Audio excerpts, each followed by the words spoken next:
Langkawi telah diiktiraf sebagai UNESCO Global Geopark pada 1 Jun 2007, menjadikannya yang pertama di Asia Tenggara. Langkawi UNESCO Global Geopark berhasrat mengubah set minda masyarakat bagi memupuk rasa kesepunyaan dan menghargai warisan tempatan, memperkenalkan geopelancongan berasas ilmu dan meningkatkan sosioekonomi komuniti menggunakan sumber tabii secara lestari. Semua pihak berkepentingan, khususnya komuniti setempat, akan mendapat faedahnya. Langkawi UNESCO Global Geopark bukan hanya menceritakan tentang batu. Terdapat 3 Geoforest Parks sebagai kawasan pemeliharaan: Macincang Cambrian Geoforest Park, Kilim Karst Geoforest Park dan Dayang Bunting Marble Geoforest Park.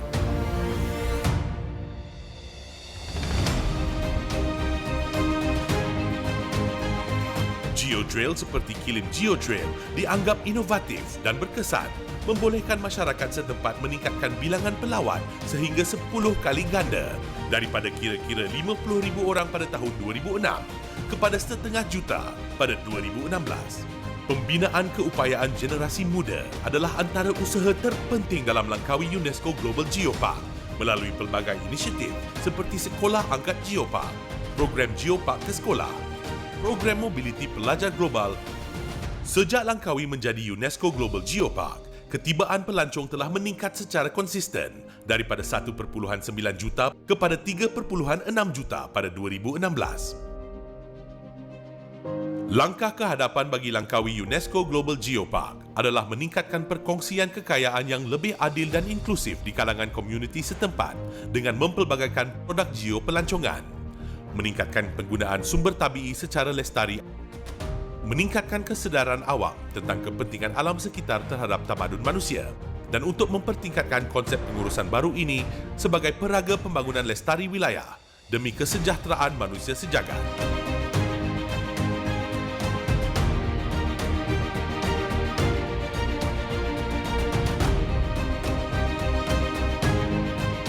Pusat Penyelidikan Langkawi, Universiti Kebangsaan Malaysia.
Khởi nguồn từ hàng trăm triệu năm trước, Từ các hoạt động địa chất và kiến tạo địa tầng đã hình thành một vùng đất với nhiều giá trị đặc sắc, riêng biệt về đa dạng sinh học, cảnh quan, địa chất, lịch sử và văn hóa truyền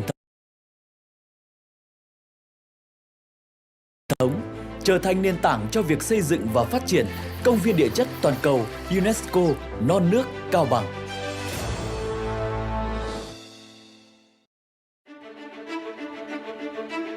Nằm ở vùng địa đầu phía Bắc Việt Nam, cách Hà Nội khoảng 300 km, Công viên địa chất non nước Cao Bằng rộng 3.057 km², trải dài trong 7 huyện của tỉnh. Công viên địa chất non nước Cao Bằng, vùng đất của địa linh nhân kiệt, nơi từng là kinh đô của triều đại nhà Mạc từ năm 1594 đến 1677.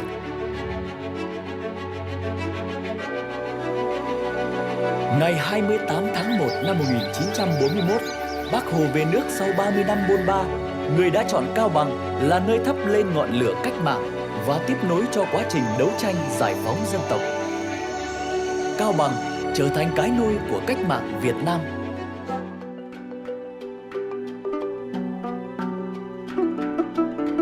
Công viên địa chất non nước Cao Bằng còn chứa đựng nhiều di sản văn hóa vật thể và phi vật thể, trở thành báu vật quốc gia cần được bảo tồn.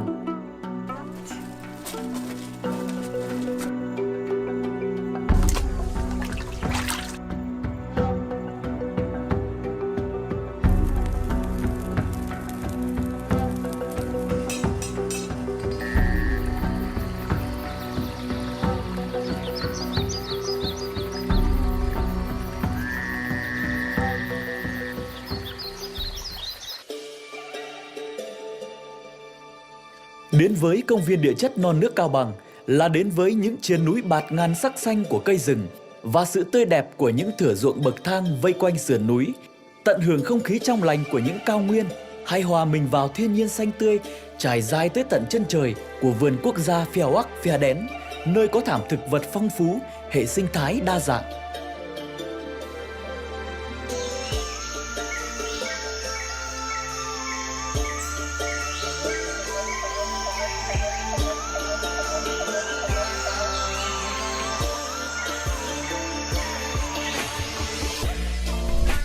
Đây là một miền đất hiếm có, nơi bạn có thể tìm hiểu lịch sử trên 500 triệu năm của trái đất qua các dấu tích còn lại ở đây, các hóa thạch, châm tích biển, đá núi lửa, khoáng sản. Đặc biệt là các cảnh quan đá vôi là những minh chứng tuyệt vời cho sự tiến hóa và thay đổi của trái đất. Chúng xứng đáng là những di sản địa chất đặc sắc.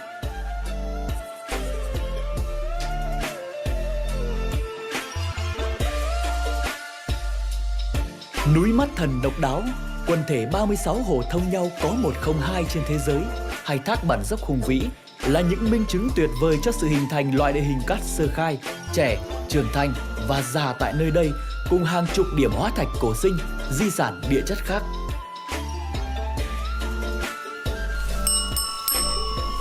Là nơi sinh sống của 9 dân tộc khác nhau như Tày, Nùng, Mông, Dao, Lô Lô, Sán Chỉ. Mỗi dân tộc đều mang trong mình những câu chuyện huyền bí về những tập tục, nếp sinh hoạt văn hóa riêng biệt, độc đáo, tạo thành quần thể văn hóa đa dạng, phong phú và hấp dẫn.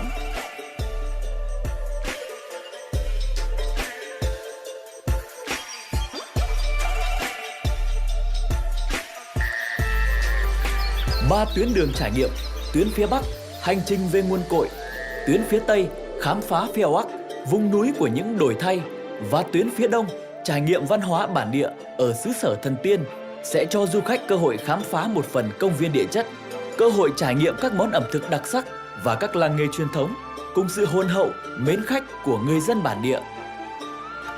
Tất cả đều hội tụ tại công viên địa chất non nước Cao Bằng.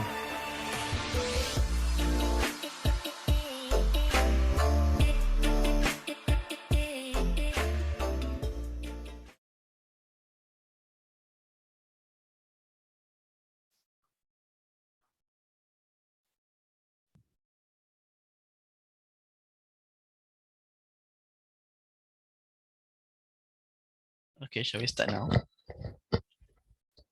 Alright, Bismillahirrahmanirrahim. Salam sejahtera and good afternoon everyone.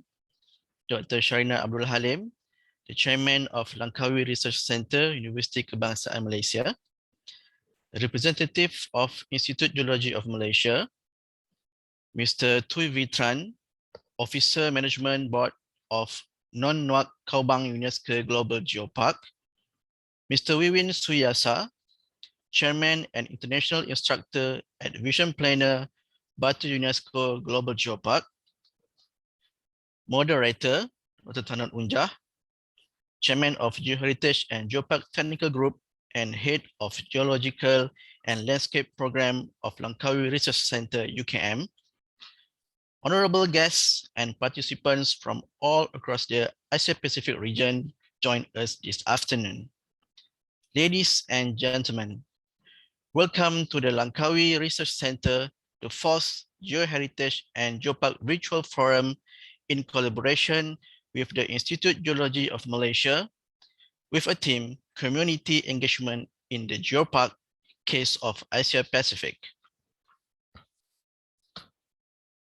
Hello, I am Muhammad Ashahadi Zulkafli. I am a lecturer at the Geology Program of University Kebangsaan Malaysia and also a member of Geoheritage and Geopark Technical Group at Institute Geology Malaysia. And I will be your MC for today's forum. And as an introduction, allow me to share some important facts about the UNESCO Global Geopark. The establishment of UNESCO Global Geoparks always contribute to the achievement of the United Nations Sustainable Development Goals, SDG, and actively participate in solving global problems. There are 17 SDG goals, and UGGP supports at least 8 SDGs. And all of the goals are related to the well-being of humans and the community. So today, we are about to discuss in depth on the practical approaches in community engagement through experiences from research and geopark managers from 3 UNESCO Global Geopark in Asia Pacific. To further dissect this topic, let me introduce our moderator for today's forum, Dr. Tanot Unjah. So Dr. Tanot Unjah is a research fellow at Lestari, and she obtained her PhD in Environment and Development on Conservation Geology from UKM. Her area of research includes nature conservation, geoheritage development and management, geotourism, geopark, and sustainable utilization of non-renewable resources and geohazard. She is one of the core researchers in the Geological Heritage Group of Malaysia. And as part of the UKM team and the local authorities, her research work on conservation geology is vital in leading to the development and endorsement of the Langkawi Global Geopark under UNESCO. Besides teaching and supervising postgraduates in her area of research interests, she is also conducting programs and training for geoscientists, geopark managers, policymakers, tourist guides, and the public under the position of the chairman of Geoheritage and Geopark Technical Group under the IGM. She is also a member of Malaysia National Geopark Implementation Committee and head of Geology and Landscape Program at Langkawi Research Center. So Dr. Tanot, the screen is yours.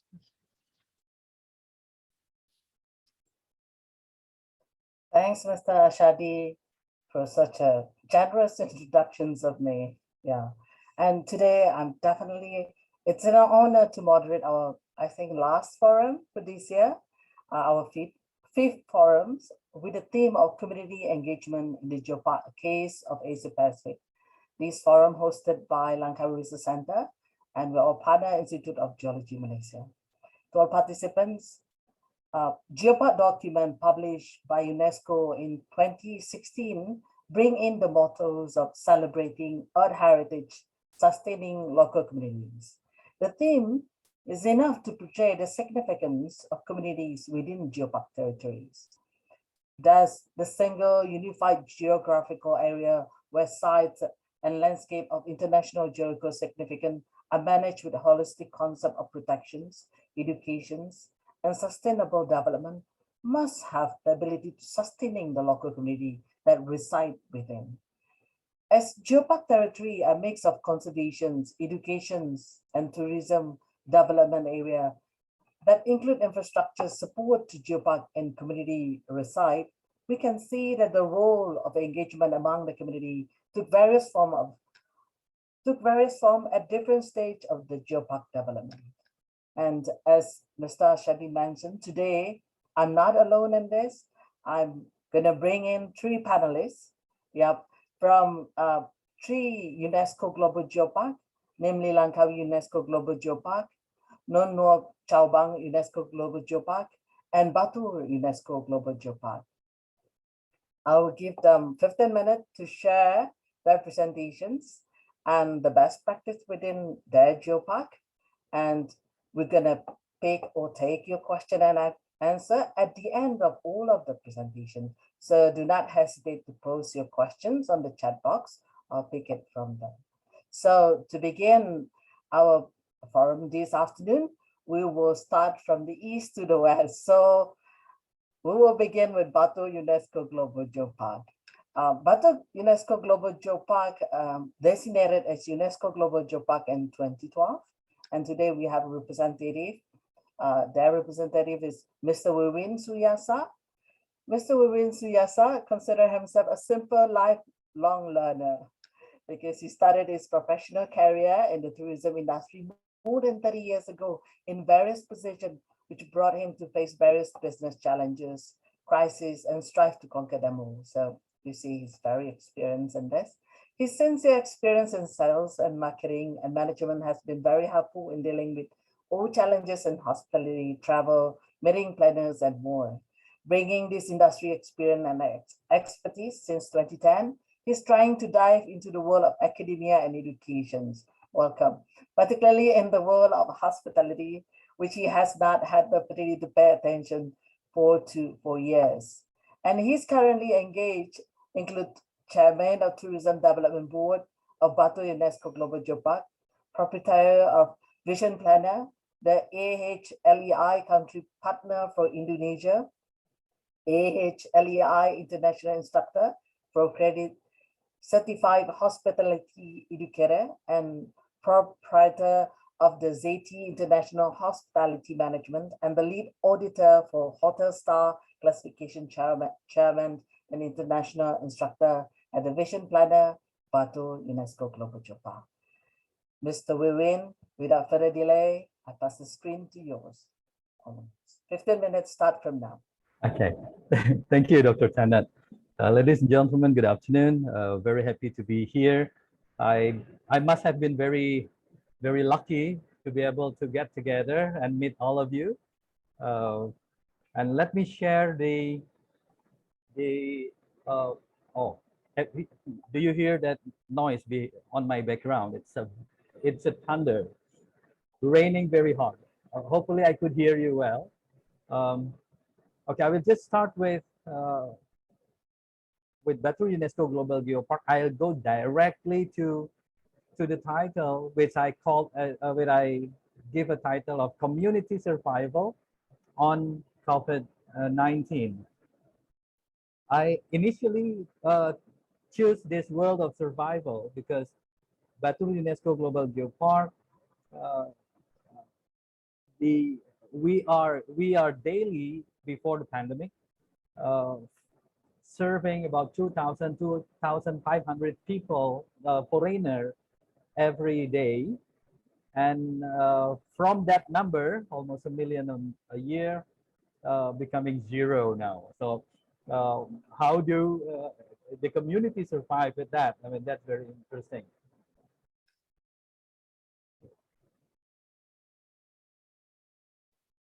Okay, I put this first slide to remind everybody that we have been talking about this VUCA, volatility, uncertainty, complexity, and ambiguity back in 2000. Early 2000, we are discussing about this.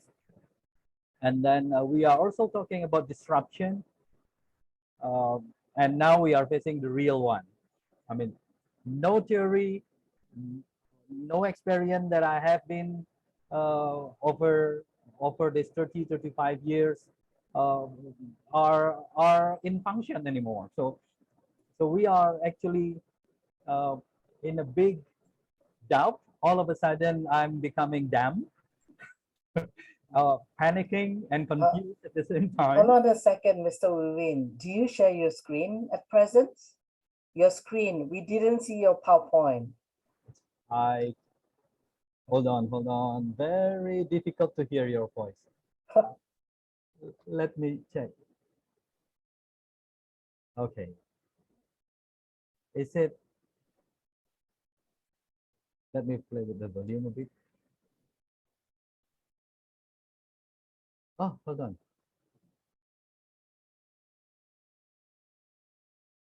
Okay. I'm. Is everybody Okay. see the? Okay, now I can see. Okay, good. Proceed. Okay. So this is what I have in my head when the beginning striking and coming in without any uh, introduction or whatsoever.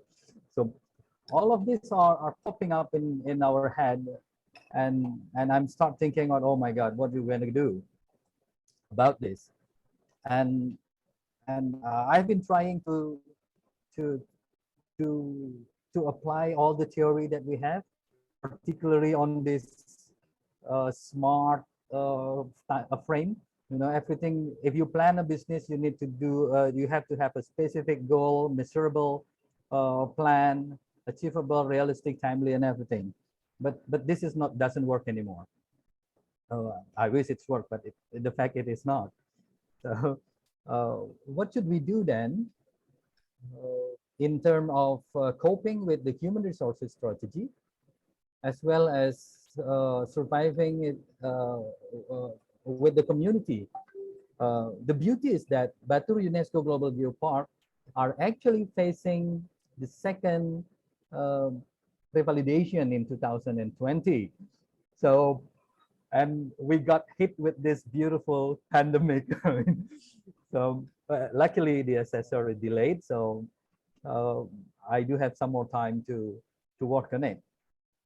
One thing I would like to share with you after all of this panicking time, and I start to think and look into the reality. The fact is that pandemic doesn't change the beauty of Batur, doesn't change the beauty of the Geopark, and and by understanding that this beautiful landscape was one of the result of a uh, catastrophic disaster.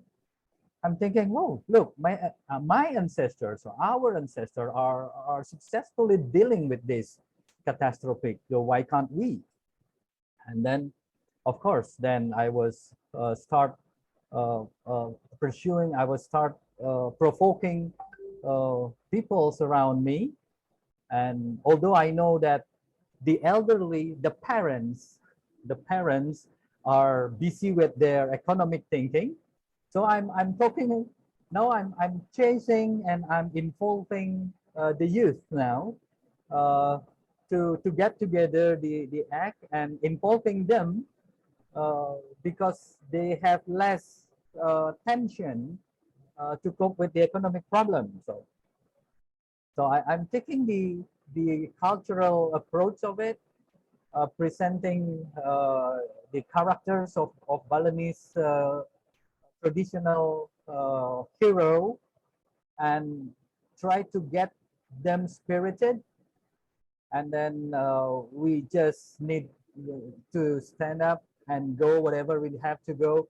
We have to continue our life and raise up the motivation of this youth to support their parent and to support us in managing the global geopark. In the other hand, COVID also doesn't change our thankfulness and belief to our ancestor and to our God. As you may aware, Bali is full of celebration of life. in forms of ceremonies and everything. We have to, we can't live without it. So we have to work on it, and we have to find the way to keep it going on. And this is the other fact. The economic of Bali are running from this this ceremony. This is a micro economy that keep the Balinese living. Even the 2,000 daily tourist arrival is not there, right? So we keep going, but we do have a lot of things to arrange. Entering the temples need to have protocols now, and then the distance between worshippers also need to be arranged, and we do quite numbers of things, including cleaning, washing hand, temperature checks, and all of those. Not only ceremony, but also business need to keep running. As I say earlier, that sunrise is not, it's still beautiful, and COVID did not manage to change that. This is how it's looked like before the pandemic. And I realized that if we are continue on doing this, we might not get any visitors coming in.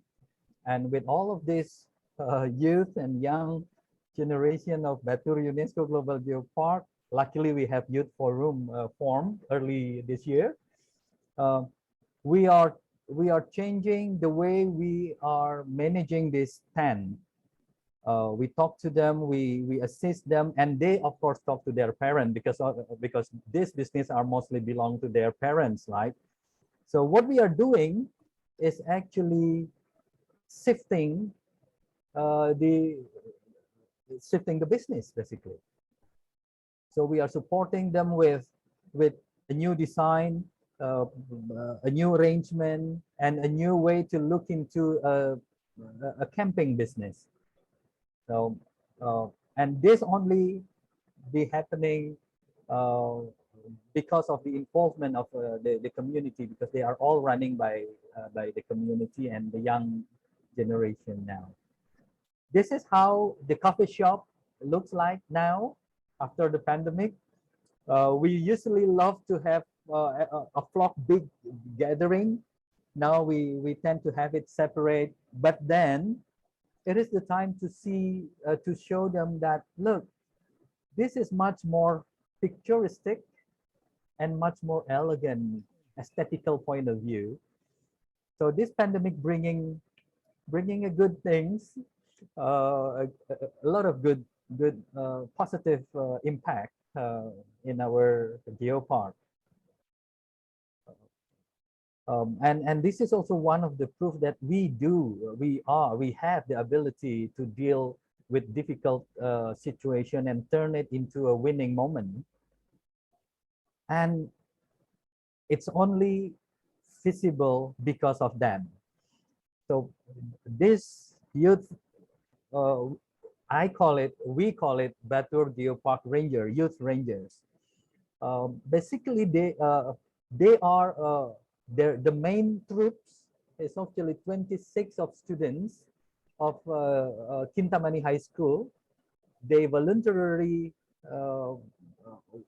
join us and join the activities and lead the chains in Kintamani. We are very proud of them, and we try to involve them in a lot of event with Youth Forum. As you might aware that not last week, yesterday and 2 days ago, Indonesia have a Geopark Summit, Indonesian Geopark Summit conference, and we involve youth in it. And this is the way they are thinking.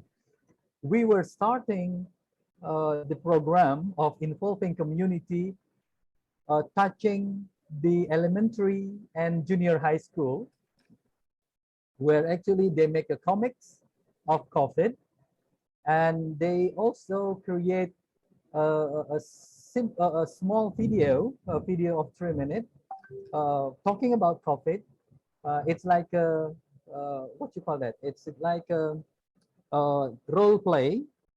We are choosing one of the junior high school students as a doctor, and then the other asking question about COVID, and they are make a funny uh, uh, uh, what you call that play, uh, a funny play out of it, and that's accept accepted very fast and very quickly by the kids. And of course, we are also, when it's time come, the youth also involving their parents in distributing vitamin and also those washing hand. One other thing that I would like to underline is they managed to come up with the word saying that the smart, which is used to be the extension of what you call that,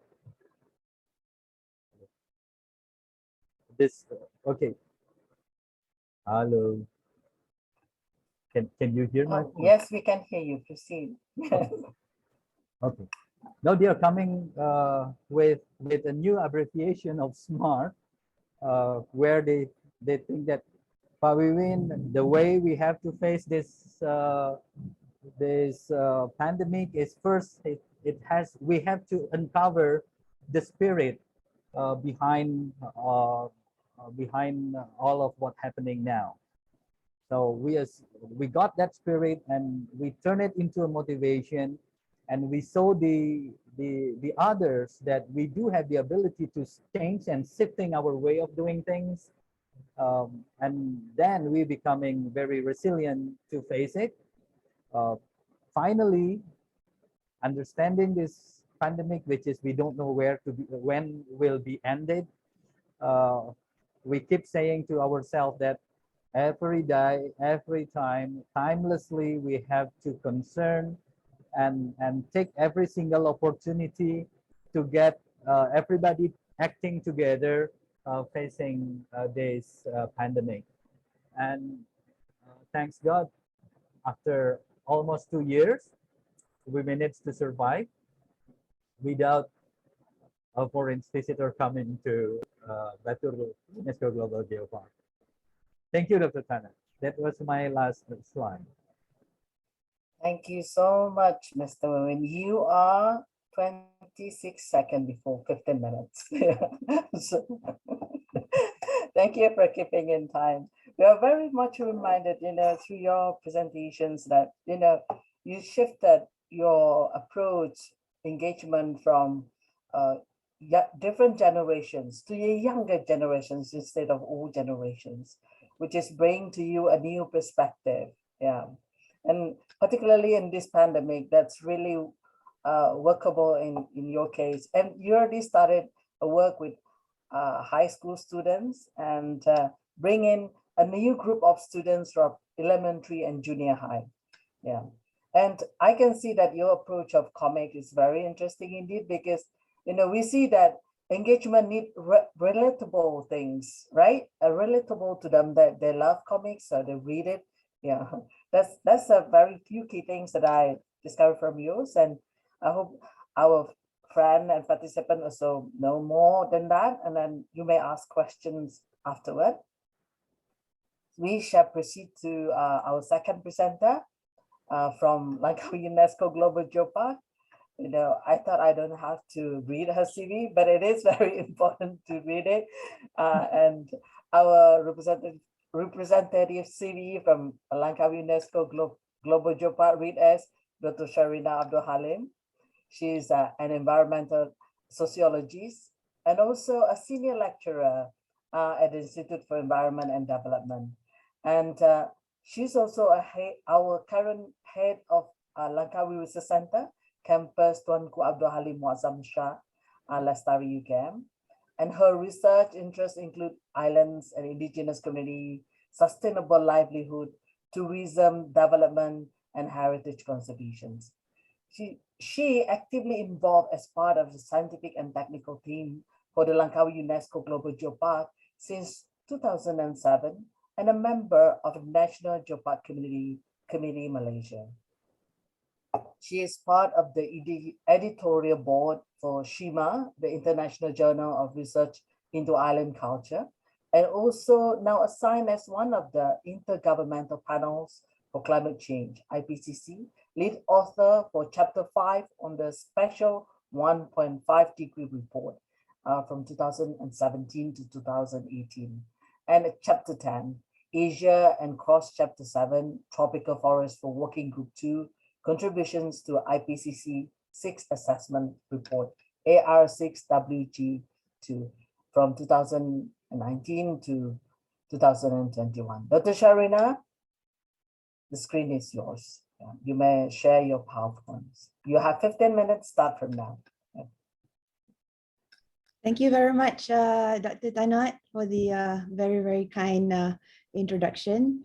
So firstly, I would say Assalamualaikum warahmatullahi wabarakatuh, and a very good afternoon to everyone. I'm very, very humbled to be here as part of the panelists for your 5th forum for this year. Well done to the team. I think it has been a very long journey, but we have managed to somehow or other still be part of this Geopark family, even though we are doing this virtually. So without further ado, I'll just share with you briefly what I have. But actually, what I have in mind was not very specific to Langkawi per se, but I would like to touch it more in general in relation to how community is being engaged in the context of a Geopark. So I guess everyone could see my presentation. Yes, we do.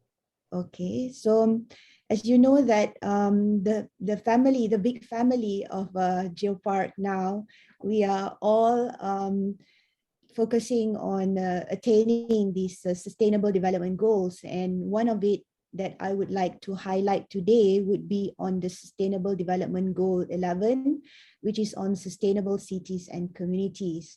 Of course, the kind of geographical situation and condition that our geoparks are situated would be very much relevant in achieving this SDG 11, particularly looking into this target 11.4, where looking into strengthening the efforts to protect and safeguard the world's cultural and natural heritage.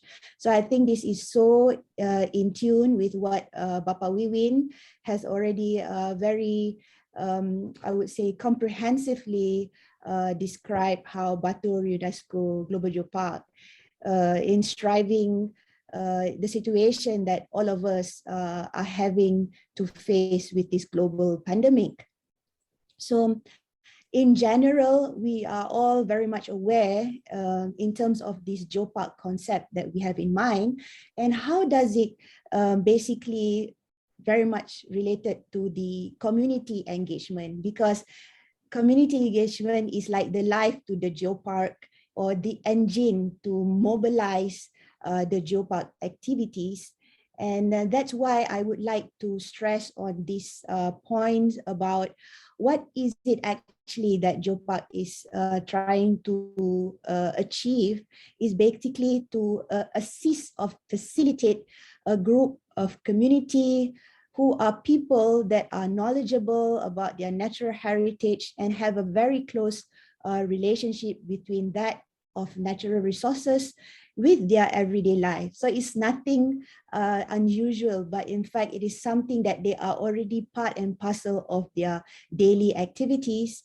And very, very important to ensure the success of that geopark is to ensure that the community are able to internalize the fact that it's so important to protect the natural resources like the geological, the biological, but not forgetting the social, cultural activities, economy, heritage.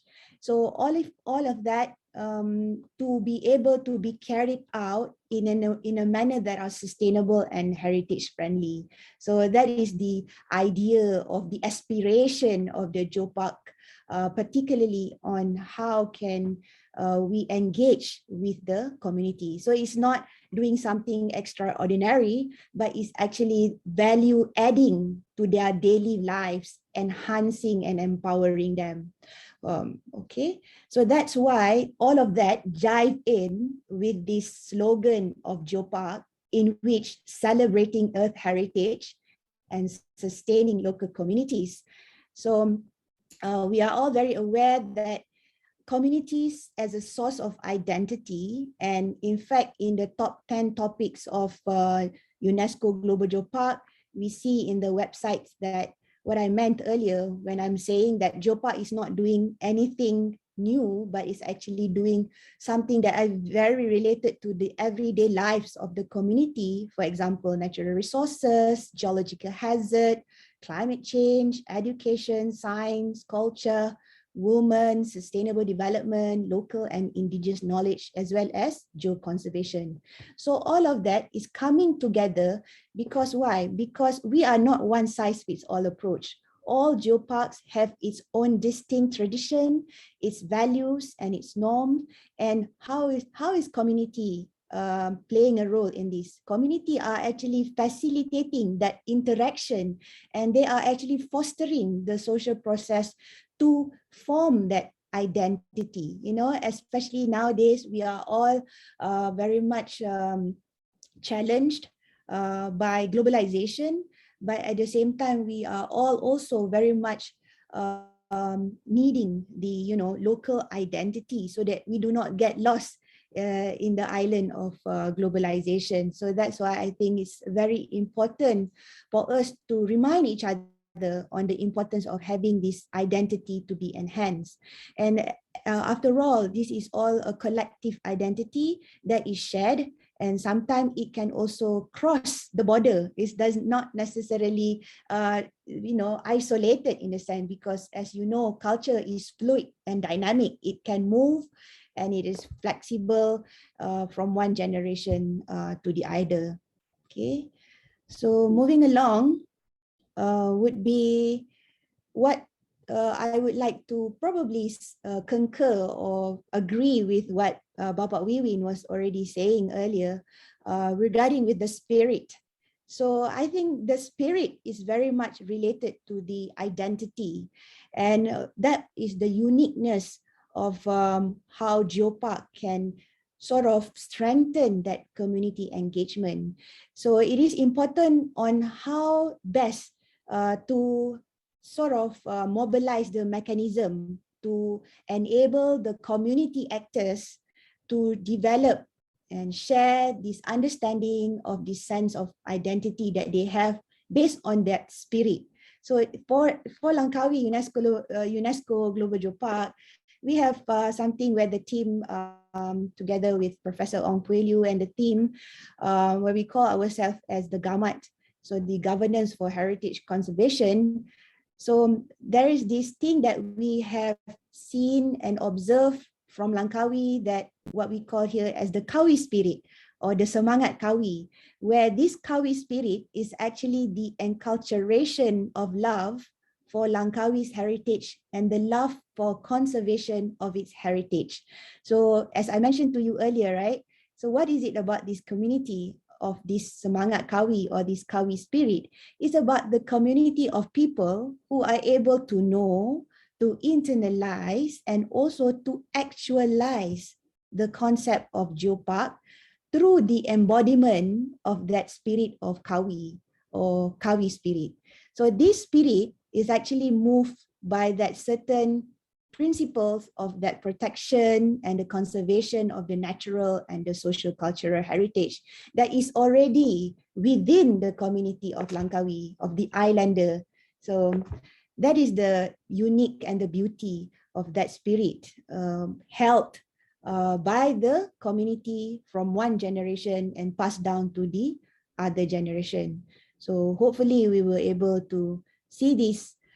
Despite we are having these COVID-19 challenges, we still believe that we have to go on with our life, and that there is always light at the end of the very, very dark tunnel. Okay, So I like to highlight 3 points on how community engagement has always been sort of promoted in the context of UNESCO Global Geopark. So it doesn't have to be specifically in European or in Asia Pacific Geopark, but I think we all share this together. Firstly is on this commonality of various interests to become distinguishing features of that community and to develop both in the physical and the virtual world, just like what we are doing today. We cannot go and see each other, but we can come together as a family of Geopark to actually share our experiences, and hopefully we can learn from each other on how to move forward. So this is something that has been highlighted by GeoFood, for example, where it promotes the local product, giving platform to the local product to have a space, because oftentimes the local community would like to participate, but they are not sure of the platform. So in a way, Geopark is providing it the platform to have this international branding, to be able to do something that is sustainable and that is able to be marketed to a larger audience in a way. Okay, and the second one would be on the knowledge that has been constructed in Geopark, because Geopark is not just about culture, but it's also about the geological and the biological coming together as an integration. That's why we always talk about Geopark together as the earth heritage, the integration that is very much important, and that interaction and the action of the individual in the community together with other communities continuously would reform that knowledge base. So I have this example from Spain because I think it's so beautiful, where it is saying here in the Sobrarbe Pirineos UNESCO Global Geopark in northern Spain, where they develop all these outdoor activities to aim at raising the awareness on the effects of climate change on the Pyrenean glaciers. But of course, all of this is dynamic. Things are changing. Perhaps they are not doing this now due to COVID, but that kind of spirit is actually what we aspire to learn and understand, because Geopark is also related to the impacts of climate change in the life of the people in this northern Spain UNESCO Global Geopark. So similarly, I bring home to Langkawi UNESCO Global Geopark, right? So in the island of Langkawi, you know, thing has always been moving together with this international tourism development, especially since it has been declared as a duty-free in 1987, and then it gained this international recognition in 2007 as a UNESCO Global Geopark. And you know, it has been 14 years. Time really flies.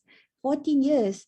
And indeed, we have to look back and we have to sit down and reflect. So I suppose in a way, despite this challenge, we are also blessed because we have this blessing by the Almighty to sit down and reflect what has or what have we done for the last 14 years, especially for Langkawi, since 2007 and now 2021. What have we done? How have the community been engaged? How have the community benefited having this international recognition? So inshallah, with God willing, on the 1st and 2nd of December, unfortunately, it's not being done hybrid. I would have loved to invite all friends to join, but this will be conducted physically on the island of Langkawi. To have this sustainability forum to interact with various stakeholders as well as the local communities in Langkawi to do this reflection together after 14 years. So that's going to happen soon on the island of Langkawi next month. This is co-organized with the Langkawi Development Authority, the Langkawi Research Center, University Kebangsaan Malaysia, as well as the Friends of Langkawi Geopark. So it's a totally concerted efforts having this activity. So the third one, just before I wrap up, would be on the importance of learning and engaging. That process have to happen for Geopark, especially for Langkawi, I see, and I feel is also relevant to the developing countries in the Asia Pacific region for Geopark, is to have that top-down and the bottom-up manner coming together to have activities done in a co-management way, in an iterative manner where we identify, we recognize, and then we cultivate the awareness of their identity for the present and for the future generation. Again, we have to think about engaging more with the children and the younger generation. Oftentimes, these are the groups that are probably not given enough emphasis, but I think more and more so, a lot of initiatives are being done to ensure their participation, as well as, people of physically challenged or women, of the vulnerable groups that are very much needing to be part and parcel of these Geopark activities. So one of the examples that I feel could be further enhanced and further strengthened would be on the citizen science approach, where you see in this in Ireland, the Geological Survey of Ireland, they sort of developed in 2020 this citizen science project 15 minutes supported over. by yes. Oh, okay, just a little bit more, Dr. Tanot. Okay. So how they can come together, the scientists, the local communities, as well as the local authorities, to monitor the environment in a sustainable way. So finally, so sorry for taking a little bit more time, but I just want to summarize how that community engagement in Geopark is being carried out in a way through this 5R of community engagement, where first I would like to emphasize on the rejuvenation of community engagement in Geopark. For example, you see in Indonesia, the first picture on your left there would be in Chelatuh UNESCO Global Geopark, where the rejuvenation is obviously from the daily activities, the everyday life of the people, from the rice harvesting festival. Yeah, so this is part and parcel. So how Geopark can be in their life, not something that is detached from their life. Okay, and then the second one would be the revitalization. Is whenever you speak about revitalization, is always about something you want to make it grow. So in Kinabalu, which is the aspiring, hopefully they will be one of UNESCO Global Geopark soon for Malaysia, is that they have this group of women elders, or what we call the women shaman of the Bobohizan. Yeah, so this needs to also have a passing through from one generation to the elder about the Kadaran Dusun indigenous knowledge. And then we go along to the regeneration, the third R. We see in Japan, and I'm sure it's not just in Japan, but I'm just giving an example. I'm not being exhaustive here, just giving you a sample of what regeneration means, where we see like oftentimes in a rural community, a lot of things need to be activated, particularly with migration of the younger generation to the urban center. So what happened to the rural areas? So that example from Nanki Kumano Geopark, which is a national geopark, where the old, not all, but retired members of the community moved back into their areas of geopark so that they could provide innovative activities that could lure back the younger generation to be part and parcel of the activity. So the last one would be to re-enchant and to revive. So in Langkawi, we have always had that international, domestic tourism. So the re-enchantment is to go through activities that are sustainable. For example, the one that you see here is at Kubang Badak Bio-Geo Trail, to provide activity that could provide income to the community in a sustainable manner. And the fifth one, the last one, would be on the revival. Why are we doing this community engagement? Because we are trying to sustain that heritage, not just for the present generation, but also for our future generation. As you can see, having exciting and interactive activity with the younger audience. So that's all I have, Dr. Tanot. My apologies for taking a little bit more time on this community engagement. Thank you very much. Thank you, Dr. Sharina. You already take up some of Mr. Vivian time, and then that's okay. Yeah, he already left with 2 minutes, and then yeah. Thank you so much for that. I think you gave us a framework for approaches in community engagement, and you sum up with 5R. Remember that all participant 5R is very important in community engagement, and I won't bring us to that because we already exceed time. But you may pose your question. Do you remember that? Yeah, regarding these 5R, and Dr. Sharina will answer your questions after our third presentations. Our third presenter will be from Vietnam. We are heading to the west now. And from Nôn Ngoc Chao Bang UNESCO Global Geopark. They are established as a UNESCO Global Geopark in 2018. And their community engagement will be shared by Mr. Thuy Vinh Tran. Mr. V. Tran Thuy is the Deputy Director of Management Board of Nôn Ngoc Khao Bang UNESCO Global Geopark, Department of Culture, Sport and Tourism since 2017. He has a background in development studies and policy development. He also had experience in working for ODA and NGOs, projects on public service, community development, livelihood improvement, water and sanitations and education from 2009 to 2012, and the following up years as independent consultant for education and sustainable tourism development project. In addition, he engaged in carrying out English teaching program for students as a deputy director of the program. He had the experience in working for Department of International Relations of Khao Bang Province as the official responsible for international corporations. That is from the period of 2017 until today. And he has been working as a Deputy Director of Management of Nôn Ngoc Khao Bang Geopark with responsibility on community education, international cooperation, geotourism development, and all that related to Geopark. And without further ado, Mr. Thuy Vinh Tran, the screen is yours. Your 15 minutes start from now. Okay. And, thank you, Dr. Tanut, for inviting me and allowing me to join this event. And yes, thanks for your generous introduction. And my name is Thuy, and I am now working for Nôn Ngoc Khao Bang UNESCO Global Geopark. And our geopark is located in the northern part of Vietnam, sharing the border with China to the east of Vietnam. And we, our geopark was established in 2015 and was recognized as a UNESCO Global Geopark in 2018.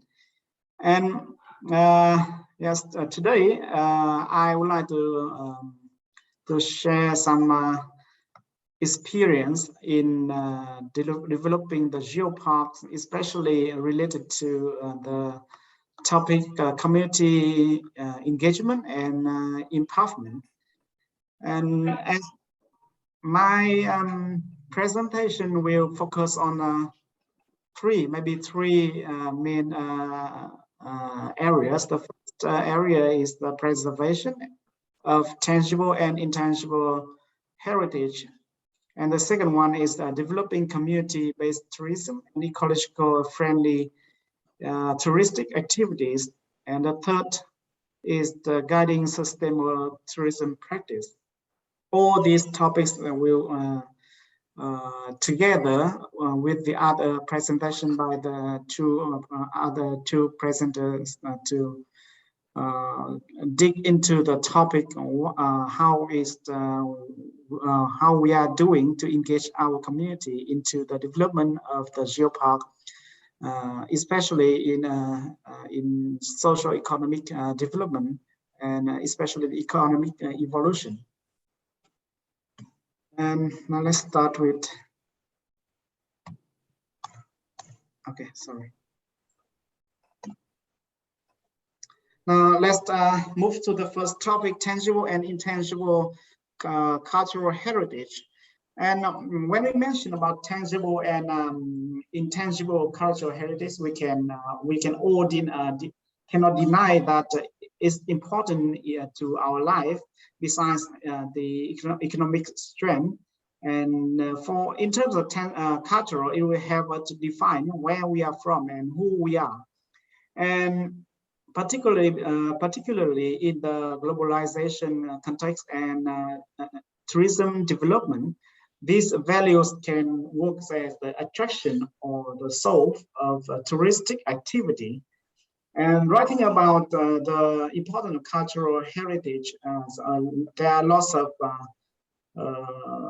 authors like Richards and Wilson. They also define the cultural in its various forms of expression as tangible and intangible cultural heritage, nowadays a major touristic resource. And Barrio and Park also said that the built cultural heritage was the one that at an early stage of touristic activity assumed as one of the most important attraction factors. And in terms of cultural and intangible heritage, we think that these values can function as the soft power to attract the outsiders or the potential visitors to visit a tourist destination. And when the tourists come to those areas, especially the marginalized community, because this marginalized communities are the community usually possess very valuable cultural heritage, and those values will be really attractive to the outsiders and outside visitors. And once we show them the marginalized community that if they engage in the preservation of this cultural heritage, will mean that they will benefit from their participation in the preservation, and they, especially when they get the incomes from their participation in the preservation of this heritage, then they will feel motivated in the conservation of this value for the younger generation. And our approach so far, when we define which community that we will start to cooperate with them, the first thing we will work with local authority to identify which community will possess valuable, tangible, and intangible cultures which have potential for tourism development. Then we will carry out the capacity building activities. There are various forms that we mobilized so far. The first thing is the door-to-door. This is one of the methodology that we think is one of the best way to work with the local inhabitants, because normally they are shy and they are not really willing to share what they have or to share about their indigenous knowledge. But then we start to knock on the door and talk to them, and day by day, then they start to be open and start to share with us about their knowledge and their indigenous knowledge, also their traditional practice. And then we can also organize group gatherings or organize the study tours for them, or put them in the network with the Geopark partners. And then we can organize training on some skills, especially by hosting visitors or receptionists or hospitality. And then when we finish that, we collect some data and process the data. And we start to work with some experts to write some piece of information that can be used to spread on the mass media to draw the attention from outsiders to visit their community.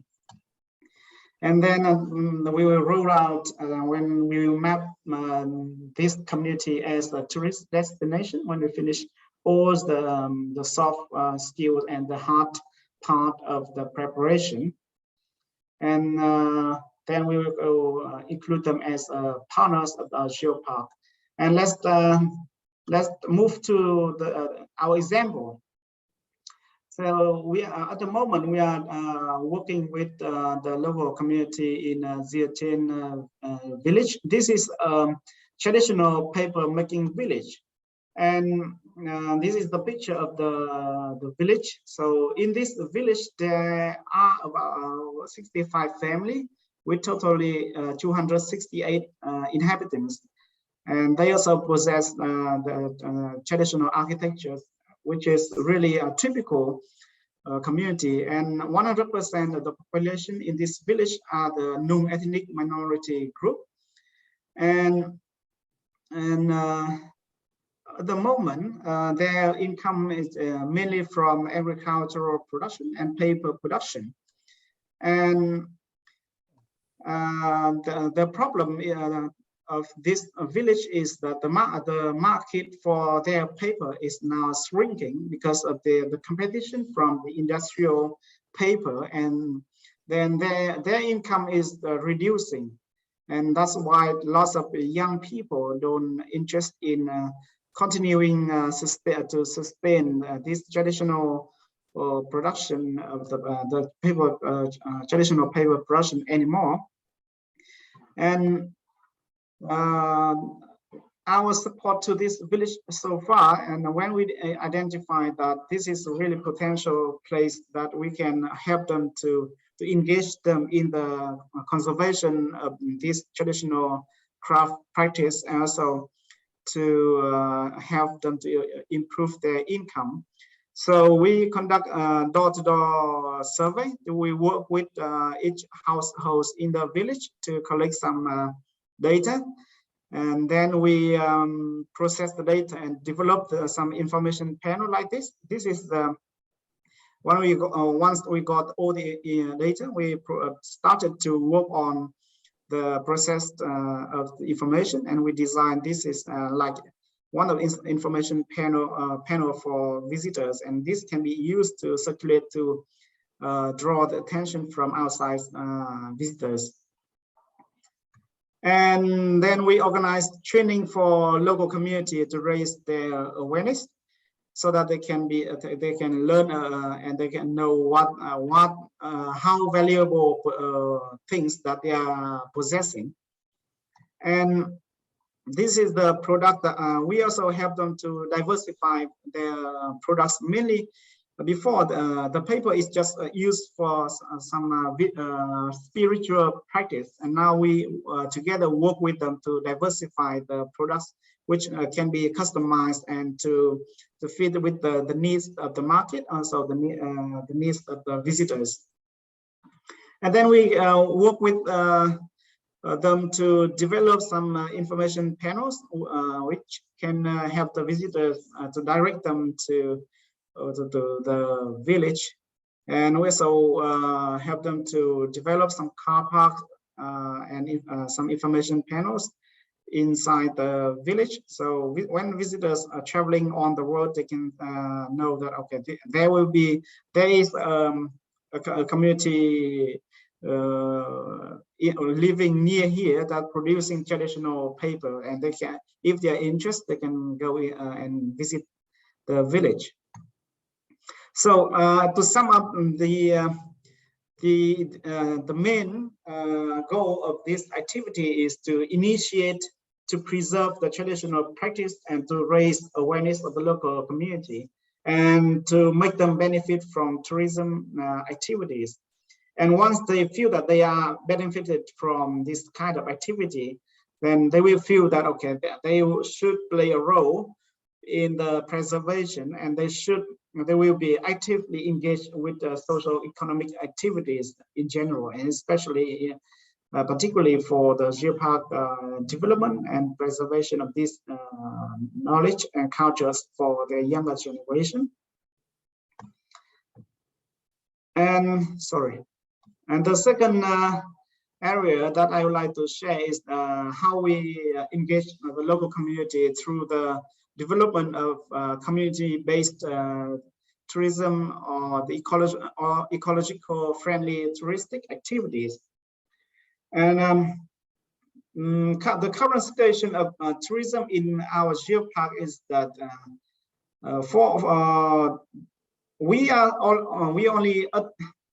since the recognition of the UNESCO Global Geopark, the number of visitors going to visit our geopark increased annually. And for example, the data in 2019 was about 1 million, and it increased to 1 million and 1.5 million in 2019. And the following years were hit by the COVID-19, so we didn't count that as the increase of the development of the tourism in our area.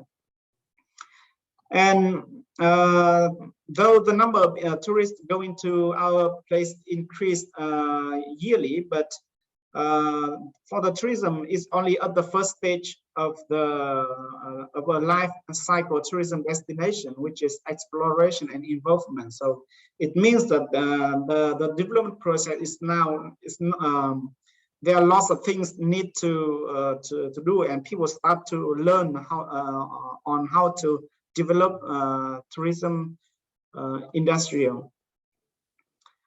And because it's only at the first stage of the destination, exploration and involvement, it means that there are not so many types of touristic activities for visitors to experience, except for the sightseeing. And the benefits mainly goes to the tour operator, or big hotels and big restaurants, but not the local community. And for example, this is one of the craft village in our geopark, but the visitors visit the village, and the villagers or the inhabitants there didn't benefit much from these touristic activities, but only the tour operators. And then we work with the local community to try to develop some kind of touristic activities that can engage local inhabitants, and they can benefit from this kind of touristic activity. The first thing that we are developing at the moment is a photo tour, and then the trekking and explore nature, and cycling, or homestay or farm stay services, and bamboo rafting. And this is a poster that we have had supported one of our Geopark partner to develop information corner in our partner. So you can see that from the pictures that this kind of tourism activities that we are developing is we try to engage as much as possible the participation of local inhabitants, and also we try to minimize the CO2 emission in the tourism activity. And by saying that, we are trying to bring the benefits more to the local community. And in addition to that, we also develop a material that guiding the Mr. Toy, your 15 minutes is over. You just be quick to finish up. You are putting it. Sorry. And we have also developed a document that guiding the sustainable tourism practice for a local authority, and also for local inhabitants, and also our Geopark partners. So inside of this document, it will be a guideline of steps to guide them on how to practice it, to practice a sustainable tourism. And we also organize training for them on how to use the material, and guide them and support them. So this document mainly aims at engaging and benefit local or tourist activity. And so in the key topic to be covered in the document is the participatory planning, tourist destination management, preservation and promotion of traditional cultural and environmental protection, community resilience, and ecological friendly farming, and ecological touristic activities. Okay, so that's all about my presentation. And this is one of the pictures that we support them to develop a bamboo rafting service for our partner. Yes, that's all from me. Thank you so much, Mr. Trey, for your presentations. That's very, I think, comprehensive and systematic way of engagement in Nono Kabang Geopark. Yeah.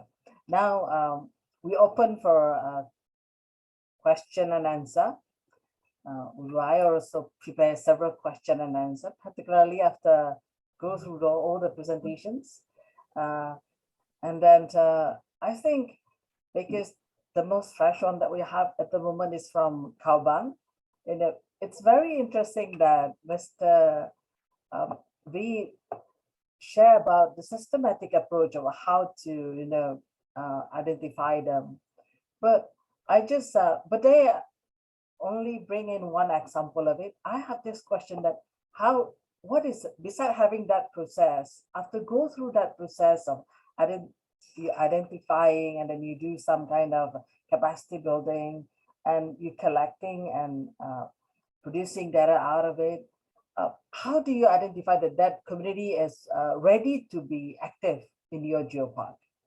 Because experience, so we did almost the same last time with the Tisharina in Langkawi Geopark, but it is what kind of more like indicator by the community if they are ready to be part of your geopark. Yeah, Mr. V, I may start with you. Yeah, on that question. Yeah. Yes. This is really this problem is almost the same. I think it's not only in Langkawi or in any other geopark from the developing countries. And because of the, once we work with the local community, especially the community that located in the remote area or marginalized community with low intellectual, and their first thinking is their livelihood. If we don't show them that, if we do it this way, it will bring the economic benefits to them. It's not easy to do that way. We have to show them that, and we have to show them the real benefits, and it bring benefits in reality to them. Then they will follow what you are telling them to do, or else what we are telling them what we should do in this way or that way, it will not work, because their main problem, their main concern is economic evolution or their income. So the conservation of the cultural heritage is something that, yes, I know that is important, but I have to worry about my income first before I want to talk about the conservation of these cultures heritage for my younger generation, or before preserving it for tourism activities. And yes, for us, we work with the village with the elderly persons in the village, and we choose, for example, in the village, we only for the first phase we only choose about 6 families that like the key KOL, that they can act as the like the important people in the village. They can persuade other people in the village to follow them, and then we start to multiply, and we need to show the economic benefit to other people. That, but for our capacity at the moment, we cannot in a really short time that bring economic benefits to all the 268 people in the village, but just some family or some people first in the village, and then people see that, okay, these families are benefiting from their participation in the preservation of the cultural heritage. And then people start to be aware, they start to follow them gradually. But for us, we didn't expect that we will bring economic benefits to all the people there, but we divide it into phases.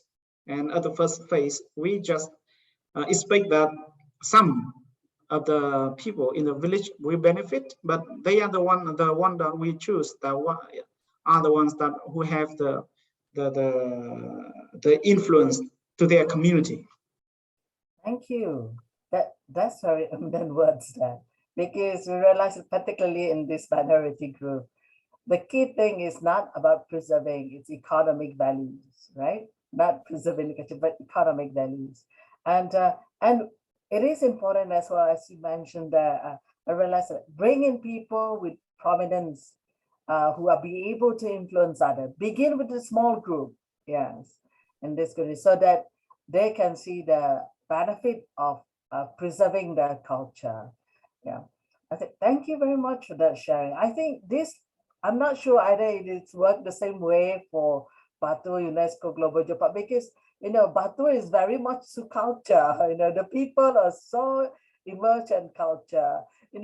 What do you take in that, Mr. Wewin? How do you identify community that are ready to be part of your active community within the Geopark? Yeah. Yeah. Batu UNESCO Global Geopark is completely a different game. If Mr. Fee saying that Geopark is in the rural area, in the excluded area, Batur is in the other way around.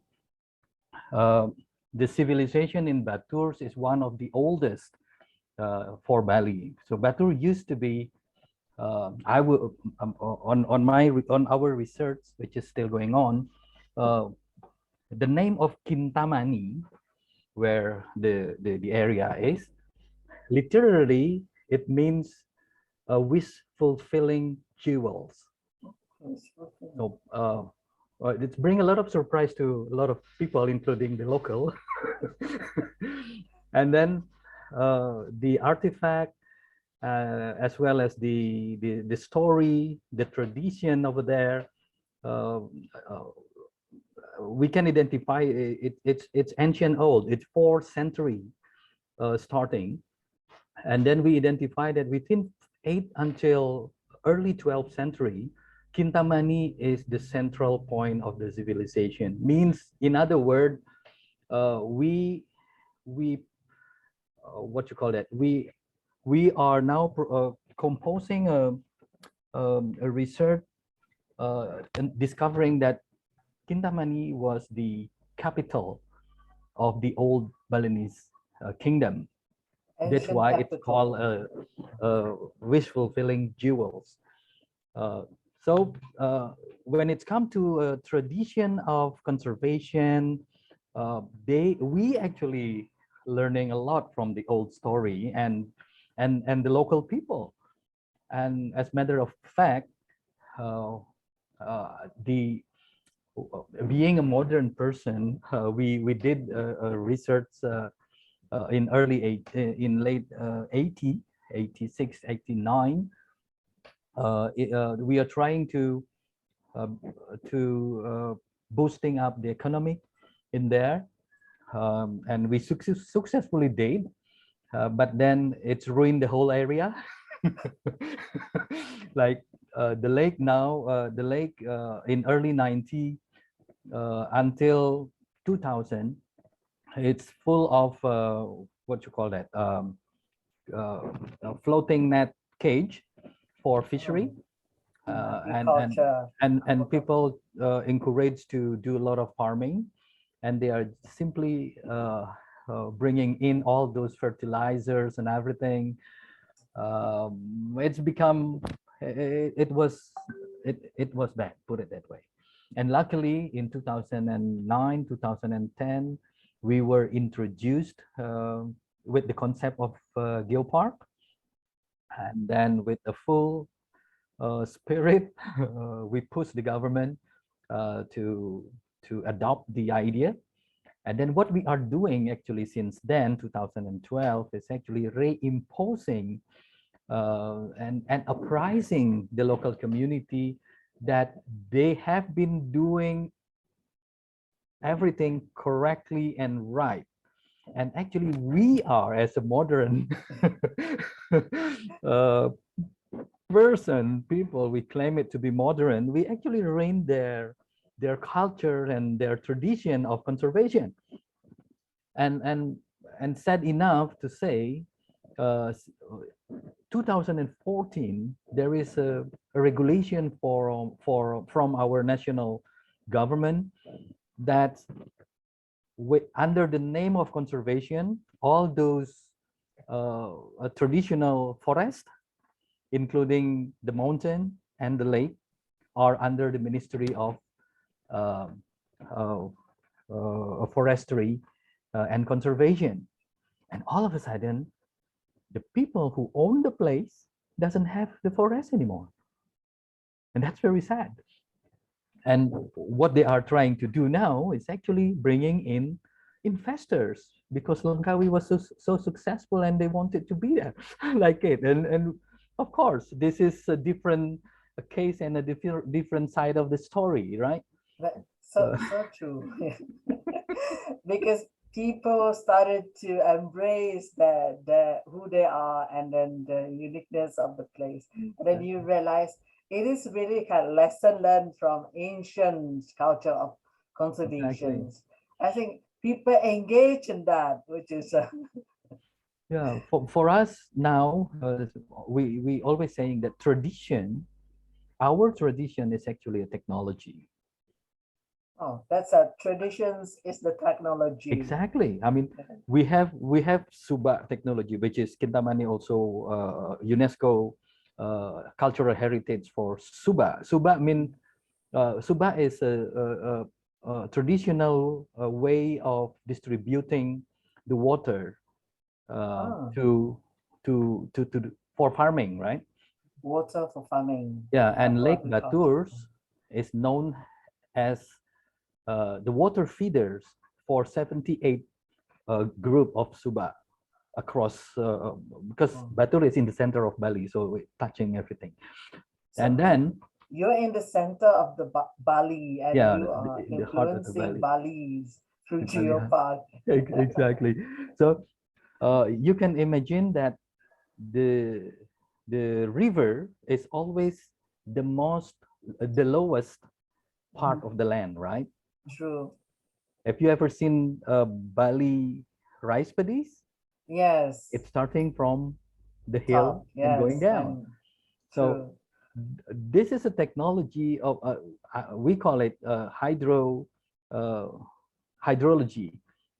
hydromechanical, where our ancestor actually bringing up the water without any electricity, and it does work. Is it like the wheel, the wooden wheel? No, it is not. No? They are using they widen the body of the river by creating what you call it. We call it in Bali, we call it palungan. So we make some part of the river deepers. Yes. Right, and then at the end, after several those dive palungan, they make a tunnel. So this tunnel actually, with a big volume coming in, they have the potential energy to press the water through the smallest tunnel and send it up there. So, and I found it amazing. Thank you, Mr. Irwin, for sharing about that technology of ancient technology. But I think we really, no, this is definitely contradict of it. No, Exactly. it's different from being in Vietnam and then the one in Batur, Geopark. But Dr. Sharina, do you have a take on that? You know, how does the community, you know, Langkawi is more like a mix, you know, already a tourism area. And how do you identify that community, you know, who's the active community who would like to be part of it? In the case of Batur, it is the community now want to be part of it, yeah, because it become, you know, gives some great meaning to them, yeah. Dr. Yeah. Sharina, what do you think on that? Yeah. Yeah, thank you, Dr. Tana. I think I agree with what Mr. Truri and Bapak Wiwin has already wonderfully explained on how we could get the community to be involved in Geopark. So I think Langkawi is in between of Batur and Kawang, in a sense that, of course, Bali and Langkawi is a world-renowned international tourism destination, and I'm sure Kaobang is going towards that also. So maybe you can learn the mistakes of what you know, what we have gone through, like what Bapak Wiwing has already shared, in a way that we have forgotten what the tradition of our ancestors in managing our resources very sustainably. But over time, we think modernization has overtaken that and has forgotten. Instead of bringing it together, we leave it behind. So that's what Mr. Tu was saying, right? The preservation of that culture. Now the people don't see it because they just want to improve their socio-economic livelihood, which is, of course, who are we to deny that? Everybody needs to live, need to survive, right? So of course, it is not selfish to say that it is just human nature that we need to sort of have income that will be able to sustain our family.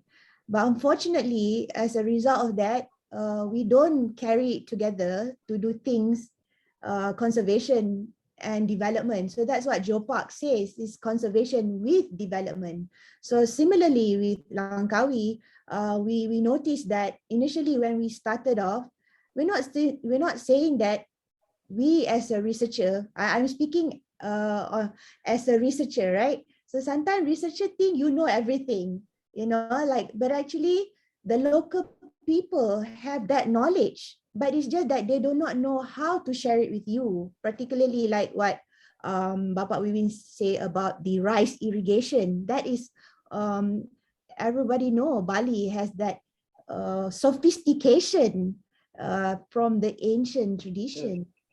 So I think that is something that also in Langkawi, and like Mr. Tui say, it's not just, it's not, in developing countries, I think we have this challenge, right? To have that balance of conservation with development. But researchers, to me, researchers and the local authorities and the local community, together with the private sector and the NGO, are coming together. I don't know what you call it, like now, what I think it's like pentahelix or what not lah, they call it, right? But what we mean is, you know, the local government and the local community, the NGO, the private sector, effort by these they're people. all, and the university people, I feel the researchers are always seen to be neutral. We are the mediators to help to facilitate the conversation between the local community and the local authorities, especially, particularly to encourage them to be involved in Geopark, and how to appreciate and respect the knowledge that the local community has. That's why in Langkawi we have this tagline where we say, making the past present for the future. So we are doing all this because we want to bring all the good things from the past so that it will benefit the present and will be able to be continued for our future generation. Wonderful. Very Yeah.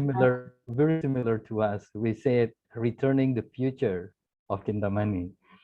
Yes. But I Thank think we we say share that. Yeah. returning the futures because at that time, that area used to be the central of cultural development, and we would love to make it that that as a goal for our futures. Mm. Yeah. So the future is we are making the future for our Geopark. But I have this, based on this discussion, it's please say something if it's right or not, because is it right that we said the community who are exposed to tourism are more acceptable to Geopark, or those who are known to it, are they more acceptable to Geopark or being part of it or engage in it? Yeah. Dr. Sharina, I start with you. Oh, Based yeah. on your I experience, think that is what do you call it? A spot on question. Spot on, because yes, definitely it seems that the community that lives to the nearest activity of Geopark, so in the case of Langkawi, would be the community living in the very nearby area of our Geoforest Park. So we have 3 Geoforest Park in Machincang Mountain and Kilim Mangrove and also Dayan Bunting. So the community that live nearby, they have better association with the Geopark activity, because they are, firstly, I think they have more awareness and they have more accessibility to what Geopark is all about. So obviously they are the first, what do you call, the frontliners lah, in a way.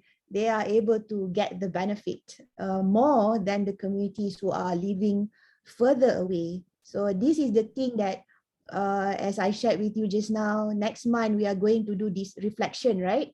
After 14 years.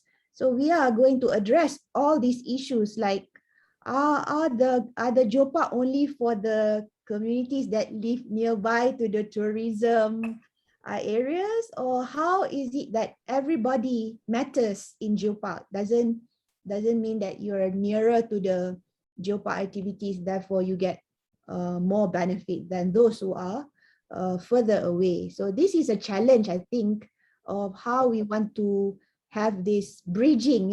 It's not easy. On another hand, also sometimes we have to be realistic.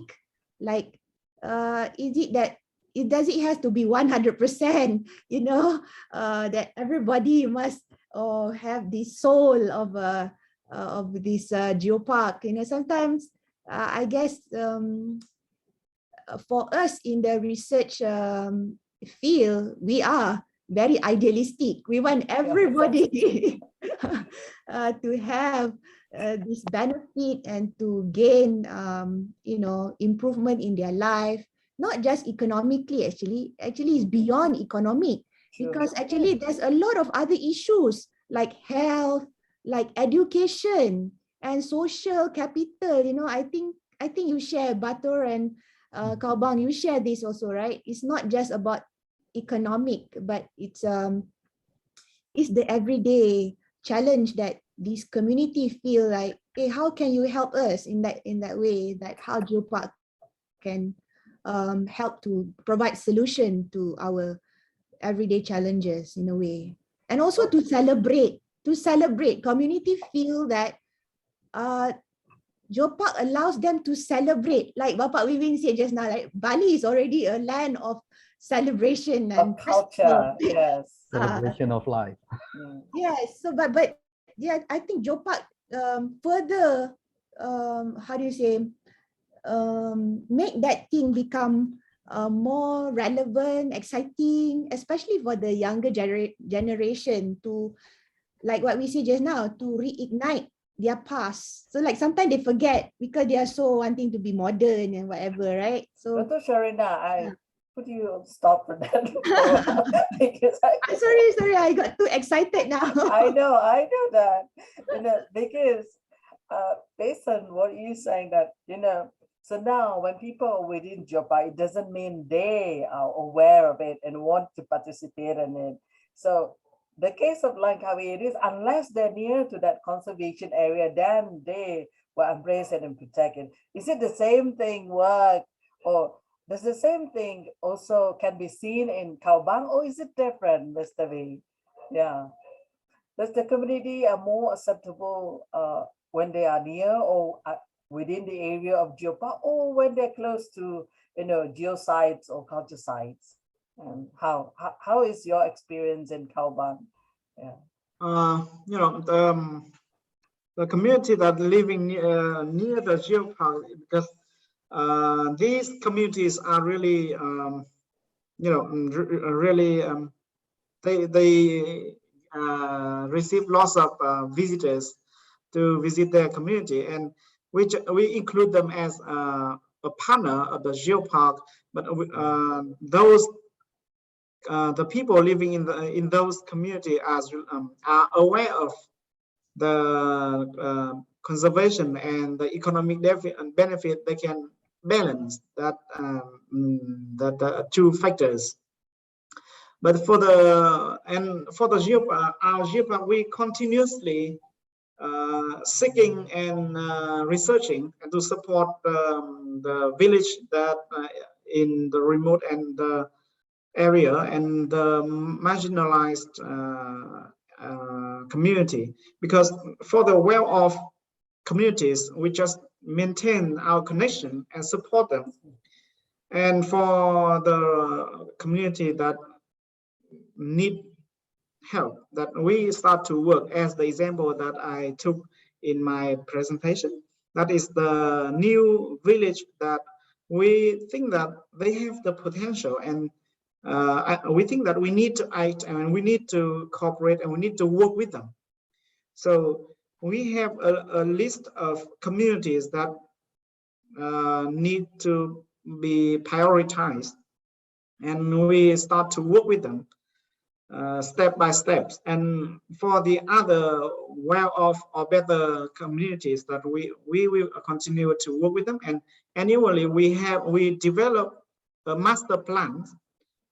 So we categorize that for the well-off communities, that what we are going to do with them, and for the new communities or the communities that we need help, we start to develop a strategy to engage them in, and to train them and to work step by step with them. It will be different from the other communities. So we have what we think that is important is that the master plan to engage all related stakeholders, even the NGOs or the local authority and the development practitioners, and especially some Geopark partners. For example, they are the restaurant or the hotel and tour operators. So we will work with them. Okay, so we are having a plan to support this marginalized community. What are the roles that you can play? For example, the tour operators can be the one who can bring visitors to this community, or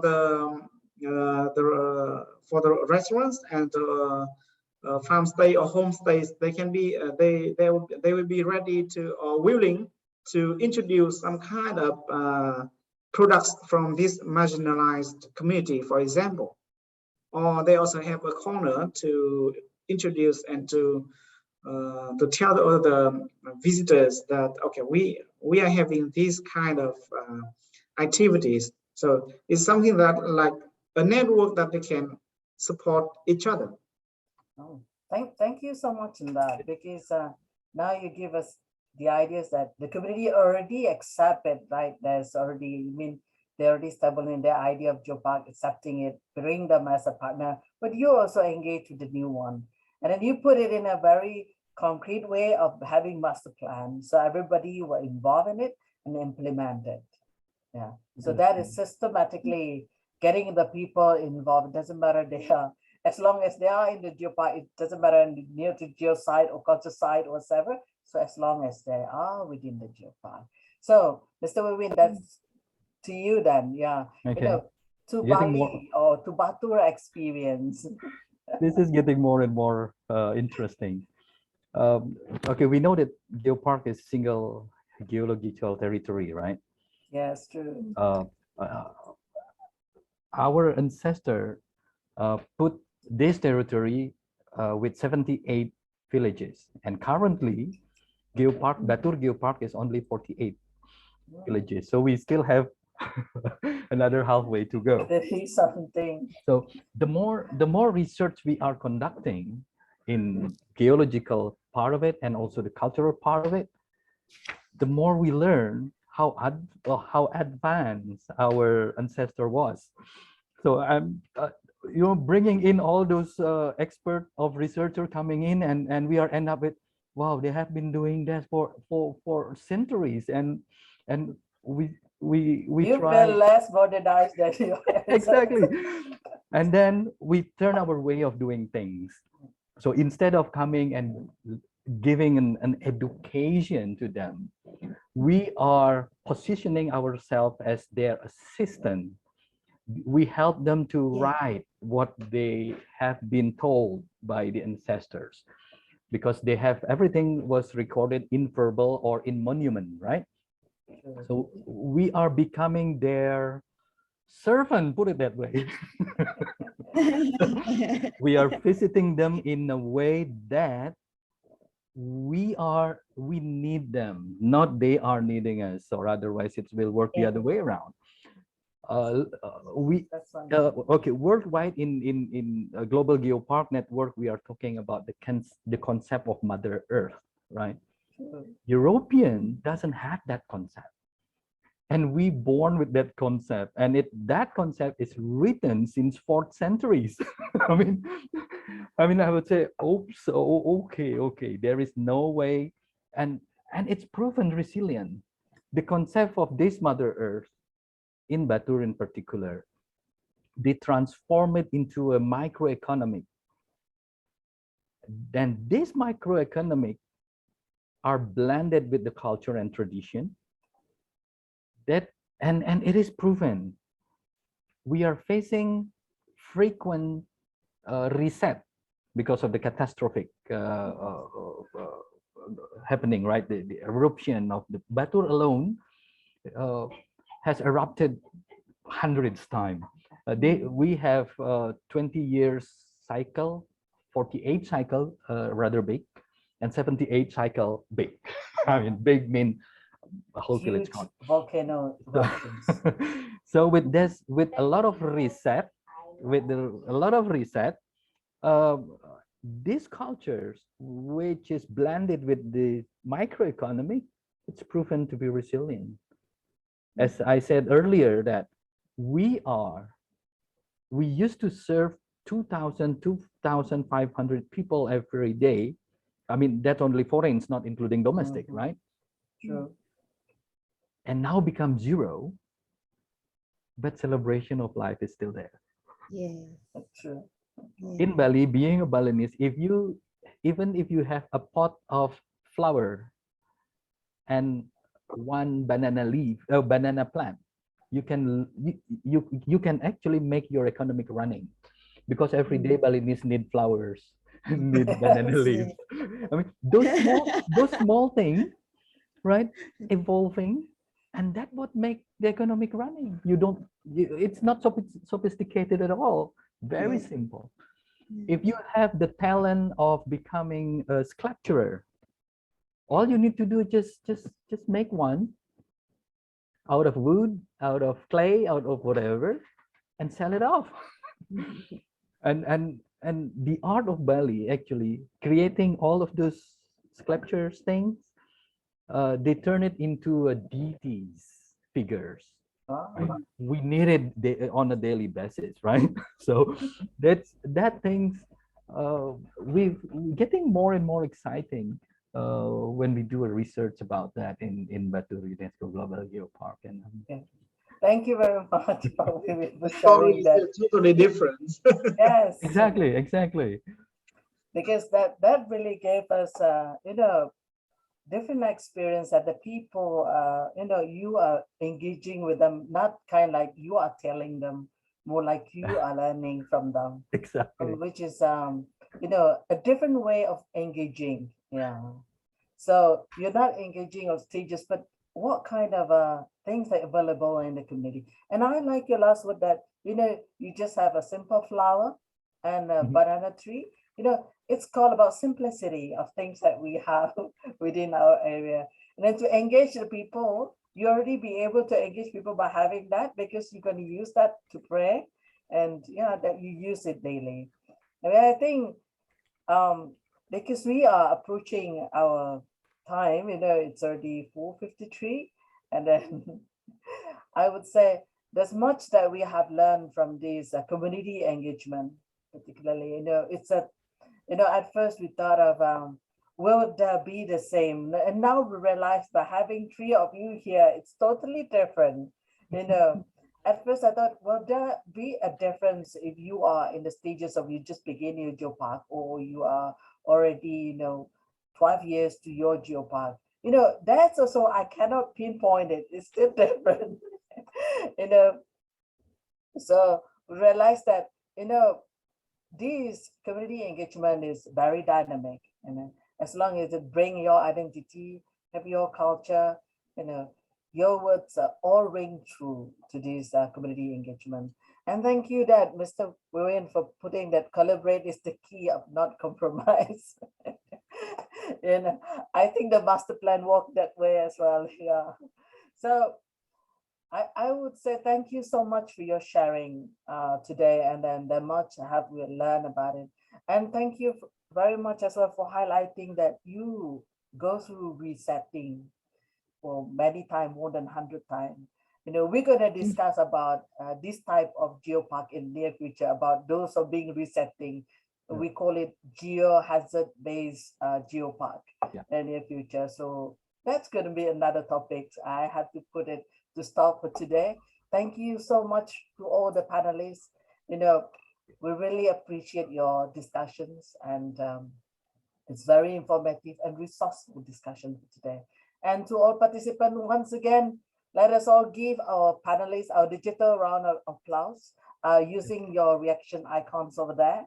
Yeah, thank you so much for the wonderful participations and informations. And now I return the screen back to Mr. Shadi. Screen is yours, Mr. Shadi. Thank you. Thank you, Dr. Tainot. Thank you, Ron.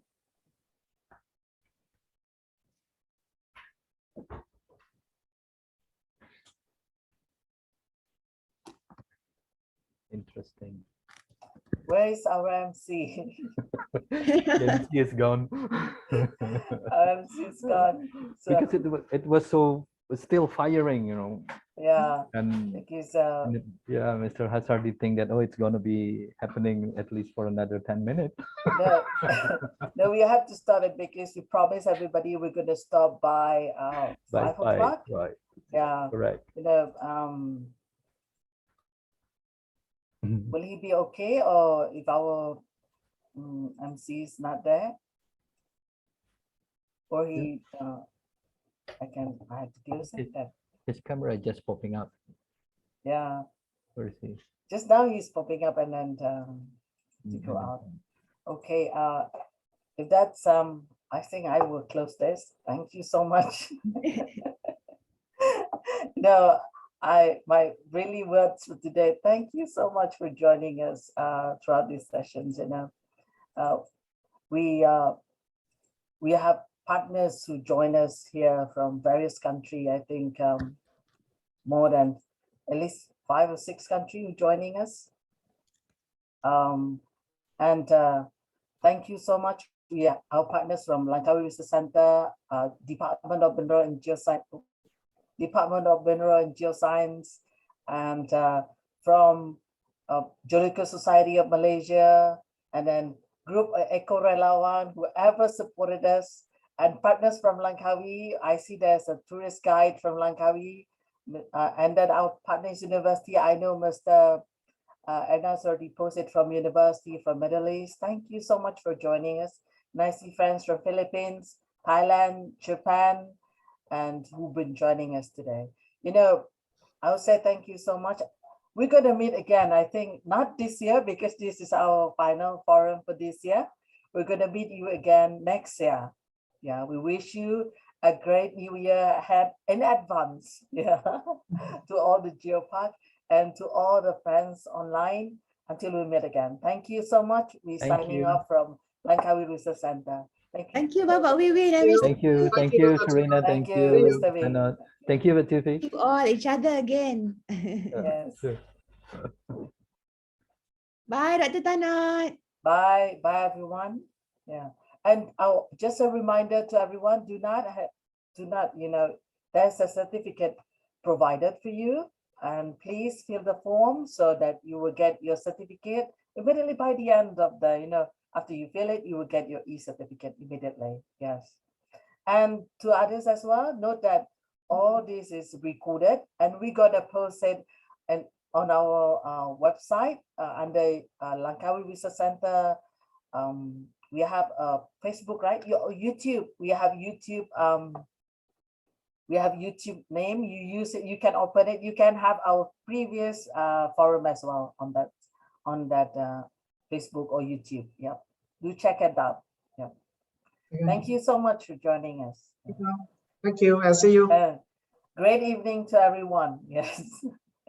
Until we meet again, we look forward to meet all of you physically. Hopefully next year we can meet each other again. Yes, yes. Hopefully, Yes. yeah.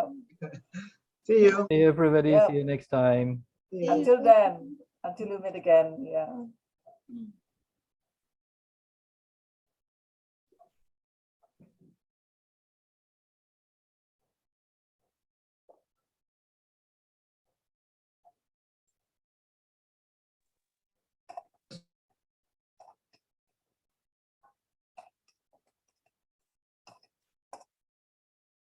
Thank you, Kalwan. Thank you. Where is Ashadi?